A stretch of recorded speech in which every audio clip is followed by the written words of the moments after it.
Good morning everyone. कल हम लोगों ने सीखा था एरिया रिलेटेड टू सर्कल। एक बार फॉर्मूला रिवाइज करवाता हूँ। एरिया रिलेटेड टू सर्कल में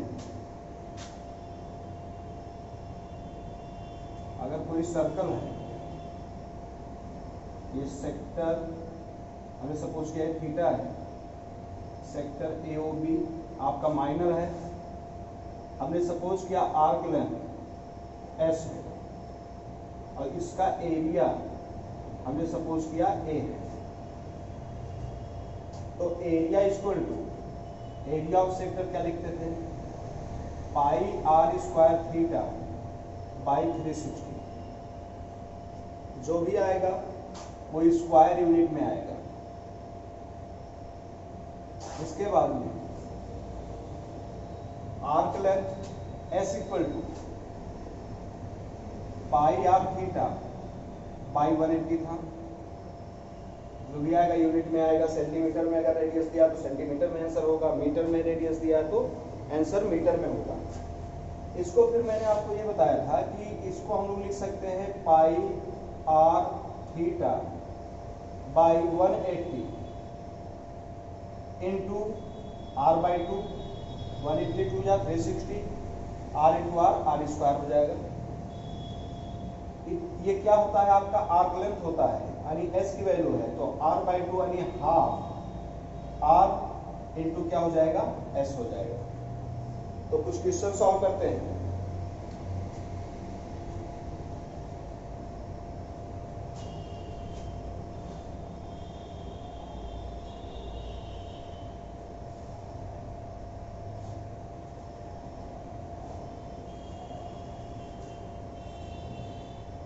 एक्सरसाइज 12.2 में पहला क्वेश्चन जो दिया है, पहला क्वेश्चन है find the area of sector of a circle with radius 6 centimetre, with radius 6 centimetre if angle of the sector, if angle of sector is 60 degree. तो question में क्या दे रखा है, कोई सर्कल है, सर्कल में एक सेक्टर है जहां ये सेंटर पे एंगल कितना बना रहा है, 60 डिग्री, 60 डिग्री बना रहा है। रेडियस कितना है, 6 सेंटीमीटर है। हमसे क्या बोला, find the area of the sector. तो एरिया ऑफ सेक्टर हमने सपोज किया, एरिया ऑफ सेक्टर क्या है, AOB है, आपको यही टोटल एरिया निकालना है। तो एरिया ऑफ सेक्टर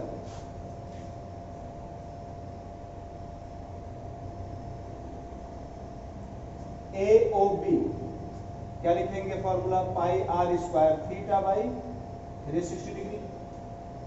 आर की वैल्यू हमको पता है, आर की वैल्यू कितना है, 6 सेंटीमीटर, थीटा की value 60 degree.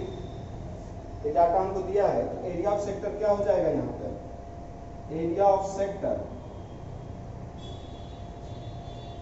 AOB equal to pi, pi की वैल्यू होता है 22/7 into R square, R square means 6 square, theta कितना है 60 होल डिवाइड बाई 360।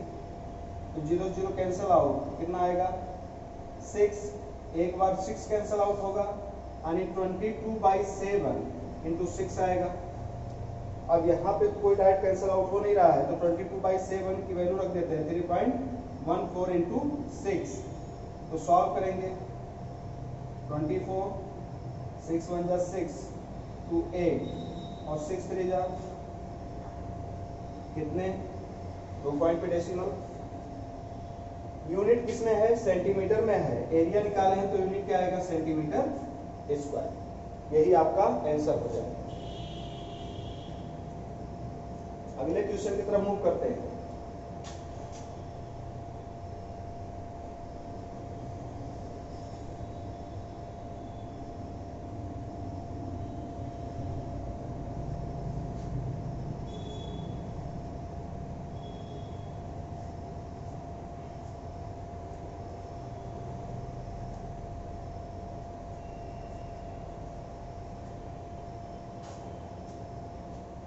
क्या दिया है, find the area of quadrant of a circle whose circumference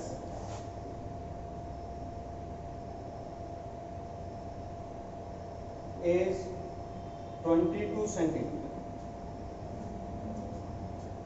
यानी कि आपको क्वेश्चन में दे रखा है कि कोई एक सर्कल है, क्वाड्रेंट मीन्स सर्कल को 4 इक्वल पार्ट में डिवाइड कर दो, तो बीच में एंगल कितना बनाएगा, 90 डिग्री।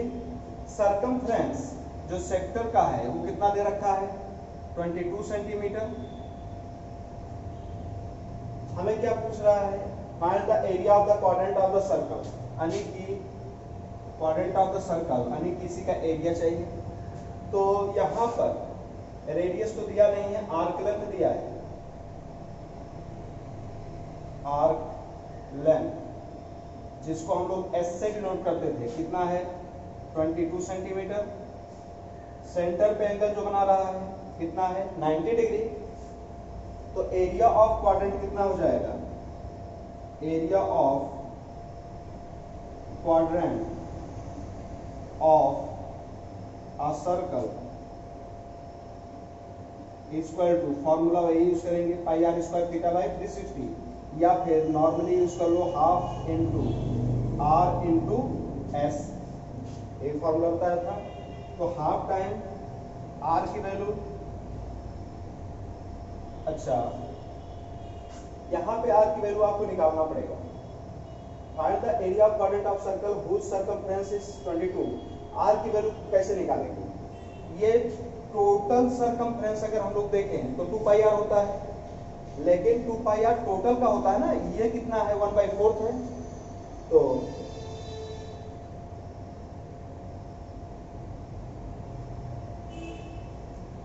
सर्कमफ्रेंस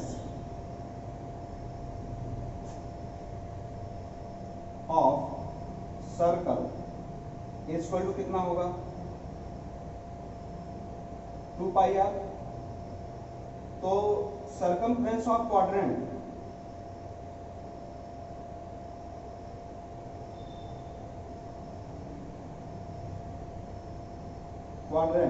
ये तो 1/4 हो जाएगा ना, तो 2 पाई आर बाई कितना हो जाएगा, 4 हो जाएगा। और ये आपको दे रखा है, कितना दे रखा है, 22। तो 22 इक्वल टू 2 पूजा यानी पाई आर बाई 2, क्रॉस मल्टीप्लाई करेंगे तो 44 अपॉन क्या लिख सकते हैं, पाई, पाई मल्टीप्लाई था इधर आएगा तो डिवाइड होगा, इक्वल टू आर। तो 44 पाई की वैल्यू 22/7, तो 44 22/7 इक्वल टू आर, ये 7 सबसे ऊपर जाएगा, तो आर इक्वल टू कितना आएगा, 44 इंटू 7/22, और कितना जाएगा 2, तो रेडियस कितना हो जाएगा, 14 सेंटीमीटर। अब ला के वैल्यू रख देंगे, आर की वैल्यू कितना, 14, एस कितना दे रखा है, 22, कितना आएगा, 11 आएगा। मल्टीप्लाई करेंगे, 11 4 जा 44, 11 1 जा 11, 11 प्लस 4 यानी 144 क्या आएगा, सेंटीमीटर स्क्वायर। यही आपका आंसर हो जाएगा।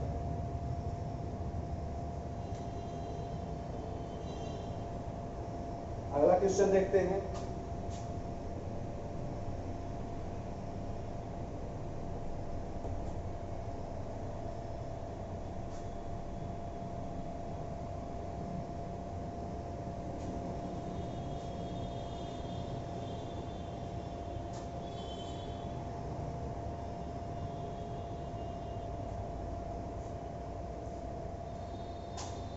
क्वेश्चन नंबर 3 दे रखा है, the length of the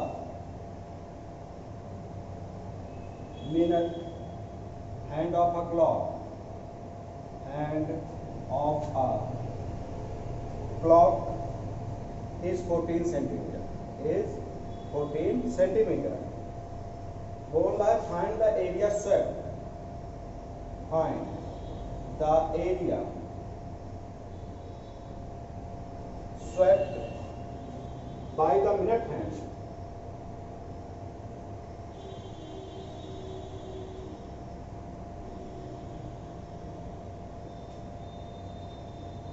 in 5 minutes. In 5 minutes.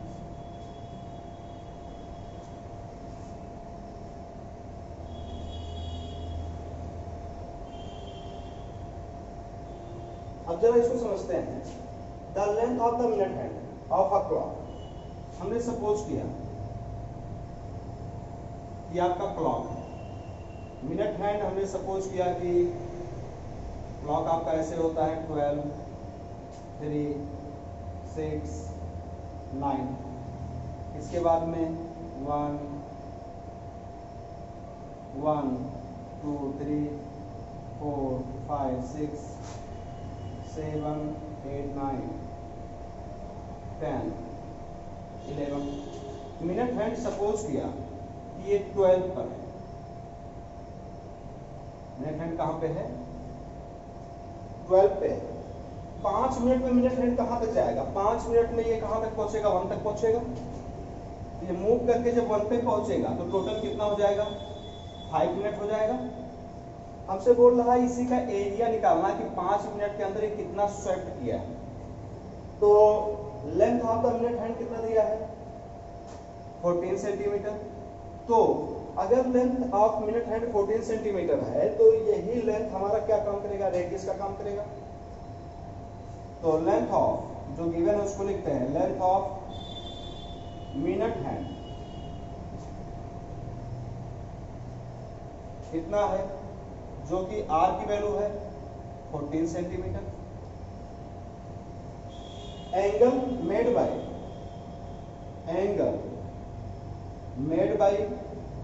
Minute hand in 5 minute.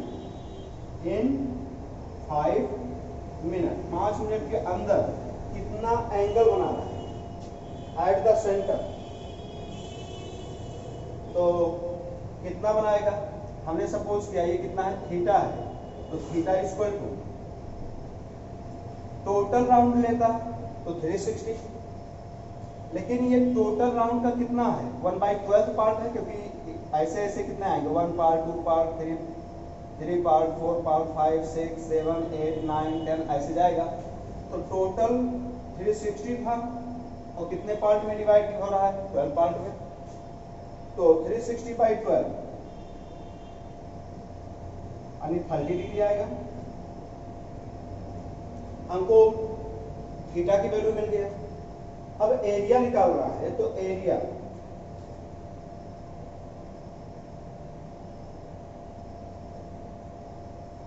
Swept by the minute hand in 5 minute equal to क्या लिखेंगे? Pi are square theta by 360 degree. तो pi की value 22/7. Are square मतलब 14 square. Theta कितना है? 30 degree whole divide by 360. तो cancel out होगा, 3 से कैंसिल आउट तो 12 आएगा. यानी कि इक्वल टू ये आ गया 22/7 इंटू 14 स्क्वायर को 14 इंटू 14 लिख सकते हैं. और होल डिवाइड बाई कितना दे रखा है? 12 आके 7 में मल्टीप्लाई होगा. तो 7 2 जा 14, 2 6 जा 12, 2 3 जा 7 जा. तो कितना आएगा?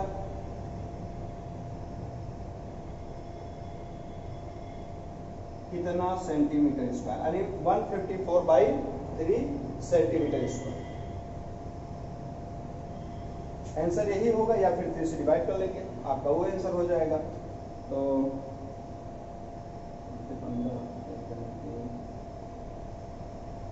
51.3 सेंटीमीटर स्क्वायर. बाकी एक्सरसाइज में और भी जितने क्वेश्चंस दिए हैं उसको ट्राई कीजिए. Thank you.